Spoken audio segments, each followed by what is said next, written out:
Nos anos 1990, a promessa era de que a privatização do setor elétrico iria melhorar e baratear o serviço. Acabou dando no apagão. O mesmo acontece agora com a água e o saneamento. Projetos em tramitação no Congresso pretendem privatizar a gestão das águas e o tratamento de esgoto no Brasil. Quais são os riscos que essas mudanças podem trazer para a população e, em especial, a que mora em periferias e distante de centros urbanos? Para responder essas perguntas, estamos com Francisca Adalgisa da Silva, socióloga e membro da Associação Brasileira de Engenharia Sanitária e Ambiental, a ABES, e José Maírton Barreto, da Frente Nacional pelo Saneamento Ambiental, funcionário da Sabesp e diretor do Sindicato dos Trabalhadores em Água, Esgoto e Meio Ambiente do Estado de São Paulo. Sejam muito bem-vindos, pessoal. Muito obrigada pela presença. A água é um bem público, isso está em lei, inclusive. O que a gente vê agora, e não só agora, mas no passado também, é uma tentativa de transformar a água numa mercadoria, isso que a gente passa, isso que a gente está vendo acontecer? Eu acho que vale a pena fazer um resgate da história do saneamento no Brasil muito rapidamente, claro, né? Quando você pensar que o Brasil foi descoberto, aspas, descoberto em 1500, e o primeiro chafariz público foi instalado no Brasil em 1640, então você já percebe que tem aí uma defasagem de atenção para o assunto. Levou 50 anos. Depois disso, começou a prática nas regiões que tinham concentrações urbanas no país, da construção de chafariz, que seriam pontos de coleta para a população. Enquanto não houve a libertação dos escravos nesse país, não se pensou em saneamento encanado, porque eram os escravos que faziam a coleta dos esgotos e que fazia também, que levava a água para as residências, né? Então, não se tinha uma preocupação, porque o serviço pesado sobrava para os negros. E aí eu acho que a gente já pode começar a desenhar essa desigualdade social com o saneamento no Brasil hoje, né? Feito isso, dito isso, até o finalzinho, 1900, pouco se investiu, só é a partir dessa data que começa, né, a se pensar em saneamento no Brasil. Vieram as companhias inglesas para cá, tentaram fazer um investimento no país, não deu certo, e aí em 1930... Agora há pouco, né? Agora há pouco. 1930, que Getúlio, então, estatiza o setor, porque até tinha as iniciativas locais das empresas privadas inglesas, a grande maioria inglesas, em 1930, Getúlio estatiza. A primeira tarifa foi cobrada em 1940. Olha, 1940. E aí a gente tem outro vácuo. É em 1969, com o Planasa, que se volta a falar de saneamento nesse país de novo. 1969, tem a minha idade, né? Porque eu nasci nesse período. 1970 você tem um Planasa, que aí pega essas companhias estaduais e cria as municipais e cria então as empresas estaduais como condição para você tirar o déficit de infraestrutura. E aí tem outro marco que é importante a gente destacar, que é a distribuição de recursos. A região sudeste recebeu a grande maioria dos recursos que foram destinados pelo Planasa, porque foi a área escolhida para ser industrializada. Então, você tem o desenvolvimento das cidades relacionado ao desenvolvimento do setor, do saneamento. Então, você investiu 62% dos recursos do Planasa na região sudeste, porque aqui era o polo de desenvolvimento industrial. Sim. Então, já começam aí as desigualdades. Sim. Então, a gente marca. E o foco do setor, na época, né, que ficou registrado, era você era trazer água. Esgoto não era prioridade, porque o déficit era tão grande que... Então, vamos primeiro levar água tratada para diminuir as taxas de mortalidade infantil. Depois, a gente leva o saneamento, leva o esgotamento sanitário, a coleta e o tratamento dos esgotos. Então, prioridade... trazer água. Em segundo plano, sanado o déficit do abastecimento público, então a gente começa a investir em coleta e tratamento de esgotos. Tá? Dito isso, aí a gente vai chegar nos dias de hoje. Então você vê que a forma de planejamento do país, o planejamento em si, nacional, não priorizou o saneamento e não priorizou de uma forma na sua totalidade. Hoje o Brasil sofre com grandes desigualdades regionais, então você tem a região sudeste com altos índices e você tem a região norte com baixíssimos índices, tanto de distribuição como de coleta e tratamento de esgoto, que já é uma herança do passado. Sim. A gente tem aí outro gap. Quando acaba o Planasa em 1990, ficou mais 13 anos sem discutir saneamento nesse país. Vamos para 2003. Só em 2003 que você volta a discutir. Porque durante a gestão ali do Fernando Henrique Cardoso, esse período de transição, só se falava em privatização. Sim. Ah, vamos privatizar que melhora. Só que não era interessante porque era um serviço deficitário, ninguém teve interesse, acabou aí a história e é só em 2003 que você volta a fazer essa discussão de novo no país. Então, muito rapidamente, você tem o saneamento no país está sendo discutido de 1969 para cá, com enormes soluços, você tem períodos de investimento, ausências de investimento, né? E aí quando você retoma novamente, em 1990, 1995, 96, é para privatizar, e é em 2003 que você começa de novo a olhar para esse setor. Então ele tem 50 anos só. Sim, e nesse sentido que você colocou agora, a discussão que a gente está fazendo agora não é de universalização desse serviço, mas é novamente de privatização dos serviços todos. José, quero ouvir você. Isso mesmo, Thalita. Inicialmente eu quero boa tarde para você, boa tarde para a Francisca, boa tarde para todos que estão nos assistindo. Eu quero saudar a todas as pessoas envolvidas que defendem o saneamento público de qualidade, né? E em especial os funcionários também do saneamento, principalmente os funcionários da Sabesp, que estão junto nessa luta por um serviço essencial, de qualidade, né? O Estado tem o seu papel social de levar, né, a distribuição no setor da água para todos, né? Hoje a gente tem um equilíbrio econômico e financeiro no estado inteiro. Então, Sim. Boa tarde a todos. Complementando a Dalgisa, já que você quer me ouvir, continuando de 2003, né, onde ela parou, foi onde mais se aplicou no setor, né? De 2003 até meados de 2016, 2017, né?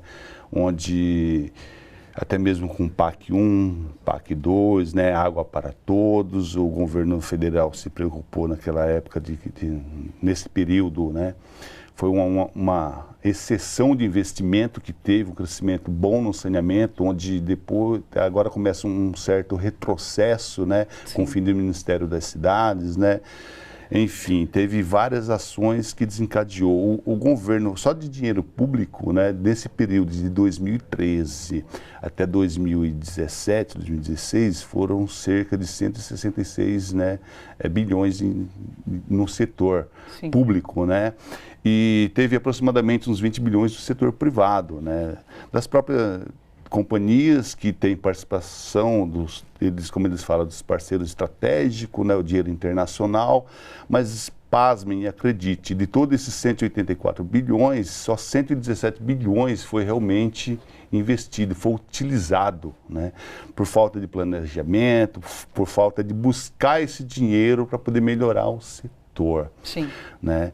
E hoje tem um certo ataque no setor, porque se você perceber, né, a ABICOM, né, que é a agência da Associação Brasileira das Concessionárias, né, o Trata Brasil, eles vêm com os números manipulados dos setores que não condiz com a realidade, né? Eles falam que no país hoje tem 100 milhões, quer dizer, quase 50% que não tem acesso ao esgoto sanitário.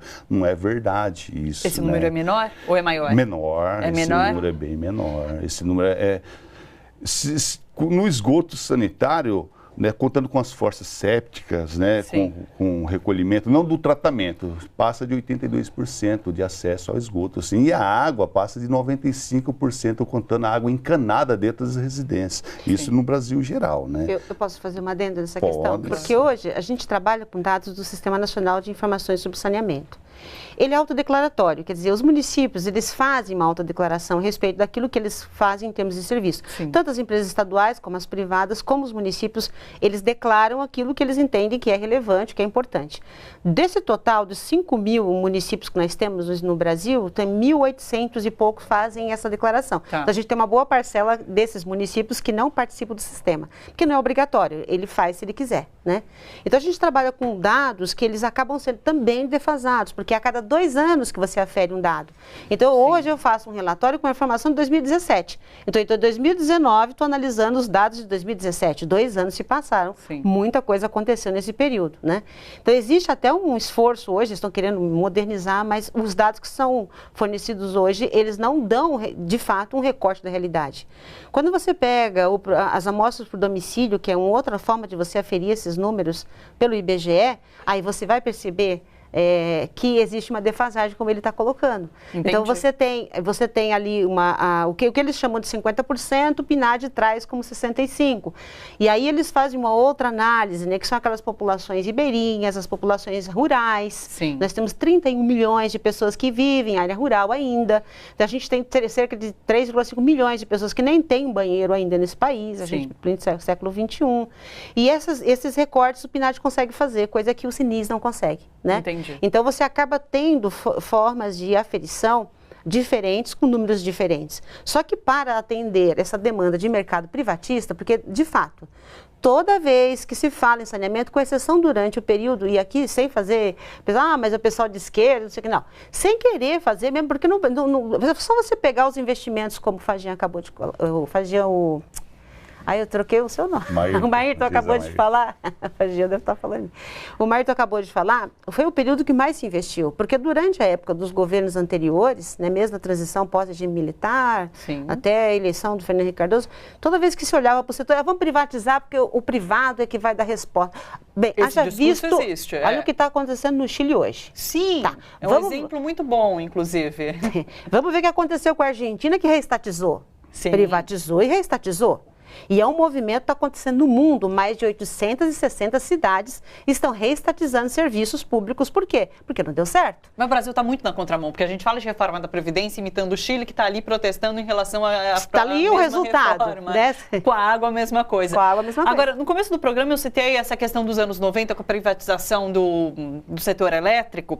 E daí eu li um dado sobre o quanto foi importante, na verdade, para esse setor, o programa, a política pública do Luz para Todos, que levou para locais mais longe realmente de centro urbano. Então, é a política pública que foi muito mais importante para o desenvolvimento do setor do que, de fato, a privatização. O mesmo pode acontecer com a questão do saneamento. A gente privatiza pensando numa solução que não vem e quando, na verdade, precisa se pensar em política pública. Eu acho que você já deu a resposta. Exatamente, Thalita, pegando o seu gancho aí, a tentativa de privatização também no setor de saneamento foi também nos anos 90, 98, teve resistência, tá? Aí um outro governo com outra situação ganhou, aí deixou em stand-by essa situação. Mas nos anos 90, no mundo, a privatização do saneamento se desencadeou, sim. Né? Inclusive, né, o Banco Mundial, né, afirmou recentemente, eu acho que em 2014, que a iniciativa privada no setor de saneamento não funciona. Porque, querendo ou não, o investimento vem do capital público. 90% da iniciativa privada que eles pegam empréstimo do capital público, né? E eles têm uma visão do lucro acima de tudo, né? Inclusive, tem uma Assembleia Geral da ONU de 2010, né, que declara que a água é um bem social da sociedade, para todos público, né? É um bem para a vida. E o capital privado, né, como qualquer empresa privada, ele quer saber do lucro e não do social. E o Estado tem esse papel de levar o social. E esses ataques de buscar, né, o saneamento na iniciativa privada não é para levar água para todos, né?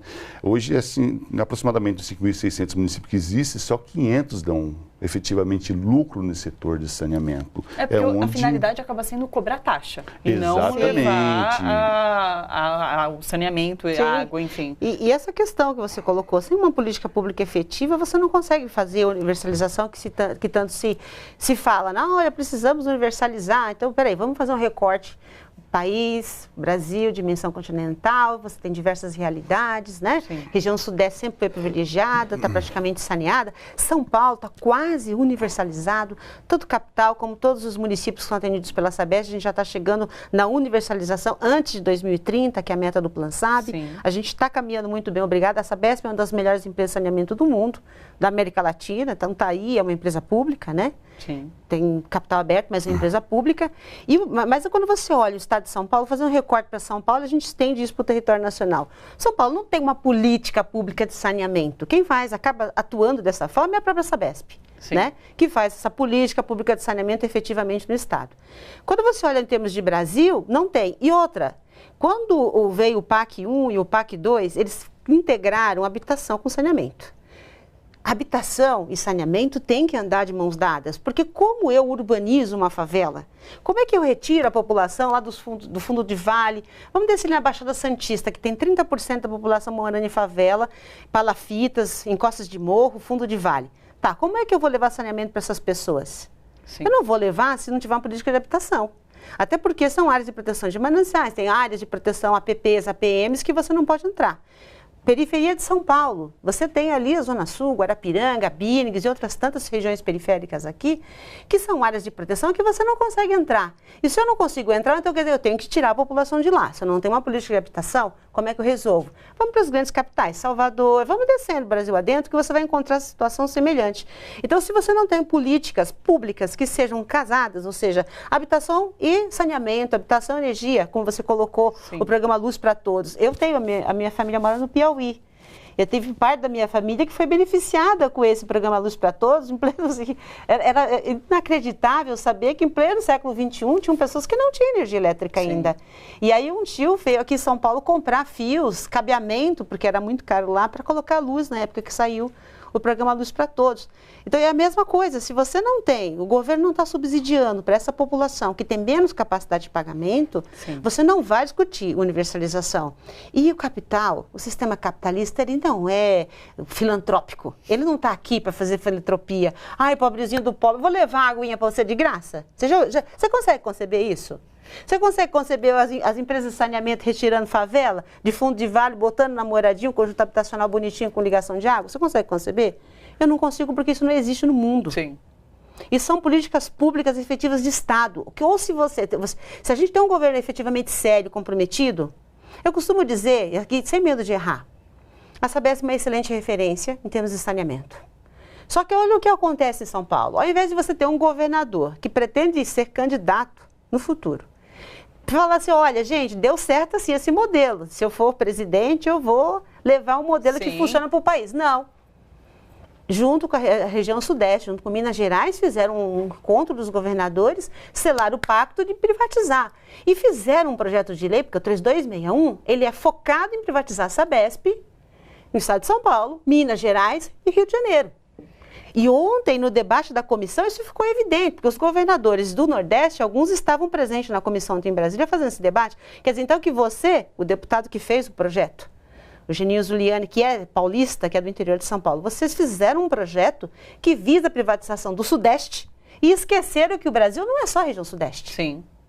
E que as políticas públicas, se elas não forem pensadas de uma forma equânime, se elas não tiverem prevenir equidade social, você vai privatizar a região Sudeste e vai descobrir toda a região Norte e Nordeste, que já é precária em termos de assistência, haja visto o que está acontecendo no nosso litoral, as praias, né? No Nordeste, nesse exato momento. Olha só, você que curte a TVT e quer contribuir com a gente para que a nossa programação chegue cada vez mais longe, se inscreva no nosso canal do YouTube /Rede TVT e torne-se membro. Ou então faça a sua contribuição em nosso Catarse. É só acessar catarse.me/TVT. A gente agradece.